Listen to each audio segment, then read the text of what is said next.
Hey everybody, and welcome back to my YouTube channel. Today I would like to show you my collection of Alocasias. So let's go. All right, let's start off with this fruit salad bowl of Alocasias. So it's a large planter, and I just have individual nursery pots in here with a few Alocasias that all look kind of similar. So I like to just group them together and make it a nice display. So this one is Alocasia dragon scale. I've had it for quite a long time, but it probably died on me like a couple of times. So Alocasia is definitely not my favorite genus. I have killed many of them, or probably not killed, but they died and then came back. So I would definitely not classify myself as an Alocasia expert. I'm still struggling with Alocasias myself. It's winter over here at the moment, so they're also not really, it's not their favorite season. So it's okay, but you know, it is what it is. It's part of the journey. I like learning more, and it's makes it even more impactful when you actually have success with an Alocasia because you know how hard it is to actually grow them. Now, this dragon scale over here, it died back a couple of times, and then kind of every time it comes back with a few new shoots. So by now I have 4 little plants in here, and I didn't propagate it or anything. It just did it all by itself. Alocasias like to throw out these little, I think they're called corms or tubers, one of them. So they like to throw them out. You can either clip them off and propagate them, but I'll just keep them in here and then they'll eventually form into their own little plant. Next up, very similar to the dragon scale, is the silver dragon. It's just slightly more silvery. It has the same sort of beautiful back. And yeah, that also died a couple of times on me and came back. I have all my Alocasias in my normal aeroid mix. They do like it chunky, but they don't like to dry out fully. So I water them approximately once a week.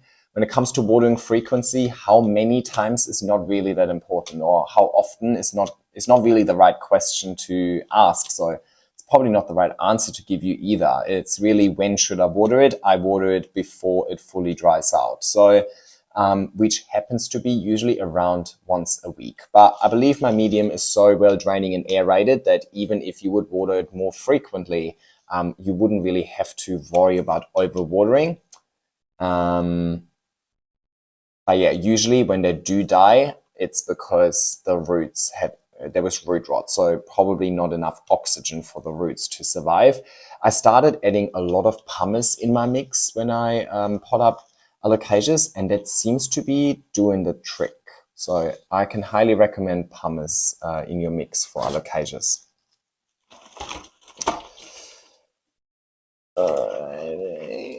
Next one, another dragon. This one I believe is called Platinum Dragon.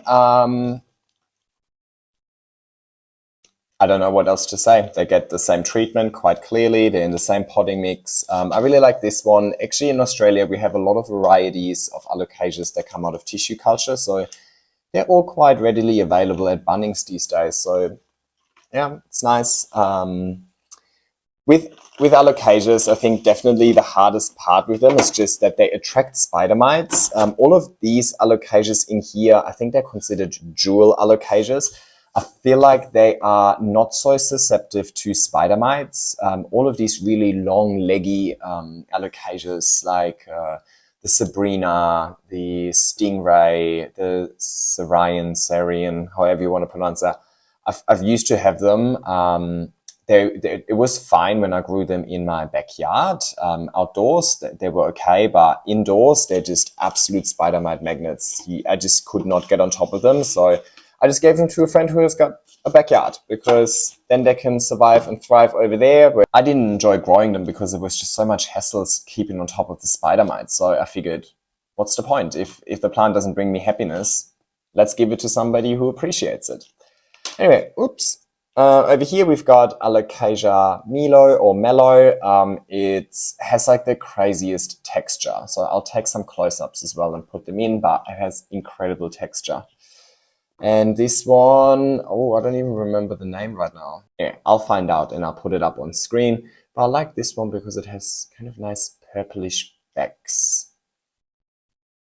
Anyway, so I'll put these back in. The reason I have them in individual pots in here rather than potting them all up together is so that I can rotate the plants around, you know, make it look nice. I can switch a plant around, you know, just to give it a nice balanced look. I can kind of tilt the plant over a little bit. So kind of aesthetic reasons, but also functional reasons. Not every plant might require the same amount of water at all times. You know, a smaller plant might not need that much water because it doesn't have that many leaves to actually use all of that water. Whereas a fuller plant with more leaves might need watering more frequently. So having them all potted up individually gives me the ability to care for them individually as required. Next up, we have Alocasia Jacqueline, and it's the newest addition to my collection, and it has the most incredible leaves. I'll show you a close-up of this as well. Actually has a lot of little hairs, so it's super weird. Also looks quite nice from the back. So I've only had it for maybe a month or so. It's only grown one leaf in my care so far, so I can't really speak about it too much. But what I can tell you about is that I have never seen an Alocasia attracting spider mites more than this one. It's crazy. I literally treat it once a week at least, and they just keep coming back, which clearly shows me that whatever I'm using isn't really working. So yeah, don't take any tips from me when it comes to pest prevention, because I'm obviously not really acing that myself. But while it's alive, it looks absolutely beautiful. So I really like this one. Let's see how long I can maintain it before it gets annoying and I just give up on it. We'll see. Like, you know, if a plant is too much work, it might not be worth the effort. All right, next up, we've got my one and only Alocasia that went dormant this year. So Alocasias can go dormant during winter, and usually that just means that they either completely stop growing or they're going to kind of slowly start dropping all of their leaves. So this one was actually just declining and all the leaves started getting a little ugly. So I was like, you know what, I'll just chop it all. And yeah, this is the first leaf that now came back. It has super beautiful purple backs, and it's quite nice and large in size already as well. So I'm looking forward to this coming back fully. With Alocasias, just because they dropped the leaf doesn't mean that they're dead. So these rhizomes, I don't know. You know, you can propagate them from here, but as long as you keep this one intact, so you don't want this one to rot. So be careful with overwatering, especially if it doesn't have any leaves. It doesn't need much water because what is it going to use the water for? So as long as you keep that intact, it will definitely reshoot. And usually they reshoot stronger than ever. One of the probably easiest growers out of all of the Alocasias I have is Alocasia Regal Shields. It can grow really large as well. I'm purposely giving it a smaller pot because I don't want it to mature too fast. I just don't have enough space at the moment. It should probably have a little repot. You can see that it's pretty root bound in here, but it doesn't seem to mind. I think it's the only Alocasia that has not had spider mites for me. So it seems to be quite easy going. So I can highly recommend that. When they first come out, the leaves are super nice and shiny. It has these purple backs. So, you know, definitely nice to look at and kind of easy to grow. So my recommendation for you, if you want to ease yourself into the Alocasia genus. My green velvet has definitely seen nicer days. Again, it is winter over here at the moment, so I'm actually surprised that they're all alive and that they didn't just all go dormant. Crazy spider mite magnet. If I wouldn't have it, I would not buy it again. Honestly, I just don't. To me, it's not worth the effort. I have other velvet plants that are much easier to care for, so I personally wouldn't buy it again, but I have it and I'll try and do my best. But it might be a case for the balcony when spring comes and just, you know, let survival of the fittest sort it out. Might survive, it might not, whatever. This, however, this is my favorite, and as you can see, it is much larger and much healthier and happier. Hey Brad, your favorite too? Yeah. Okay, come on. All right, we've got Brettles supervising. Thank you. All right, so where was I? As you can see, this is by far the biggest and healthiest Alocasia. And honestly, I don't know what I did with this one that I didn't do with all the others for this one to thrive like crazy. I just don't know.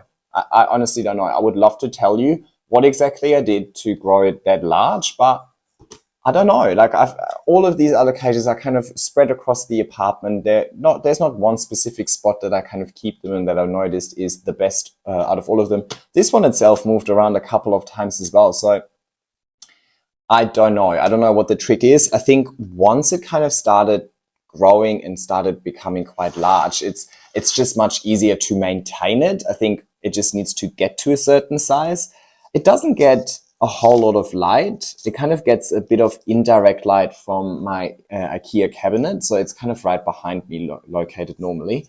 And it gets a bit of direct light from, or bright indirect light from the window over here. But apart from that, I don't really do anything too differently. It's same aeroid mix, quite heavy in pumice. Actually has quite a small root system compared to the size of the plant. Yeah, and I mean, if you turn it around, it has these beautiful red backs. That's why it's called cuprea, and you can see how messy it is over here. I use twine and a little stake to kind of tie all the petioles together and then tie them to the stake, because it would just spread so much, and I don't have enough space for it to spread and take up a lot of space. So I give it a nice, neat, compact look. There's only one plant in here, but it started growing out one little pup. So I think this is its own little offshoot that I think these two are its own little offshoot that it has grown. But all of these leaves, they're all just one plant. Alocasias like to flower. For me, they throw out heaps of flowers, sometimes 2, 3, 4 flowers in a row. As soon as I notice that it's a flower, I just cut it. The flowers take up quite a lot of energy for the plant, and I want the plant to stick that energy into leaves. I'm not planning on propagating them through pollination. I'm not planning on making any cross or hybrids and so on. So to me, they're just a waste of energy. So I just cut them, and I get annoyed at any inflow that comes, because I much rather have it throw out some leaves. But when they do throw out leaves and they're like this, then I'm very happy. Yeah, so I think that's all I've really got to say about alocasias. I'm honestly no expert, so I don't want to lead anybody in the wrong way. I just wanted to show you my alocasias, show you what we have available over here in Australia. Yeah, I think that's all I've got to say. Really, I'm just growing them. I'm just a hobby grower. I'm not an expert. I don't know much about all of these plants and where they're native to and all of that. I just look at the foliage, and if I like them, then I grow them. And all I can do is share my experiences with you. My experiences with alocasias are very mixed, though. Some are success stories, some aren't, despite the fact that I treat them the same way. So yeah, I don't really know what to tell you. I wish I could give you advice and tell you exactly what you should be doing with alocasias, but I haven't really figured it out myself. So anyway, I still hope you enjoyed this video. Feel free to like and subscribe, and I'll see you next time. Take care.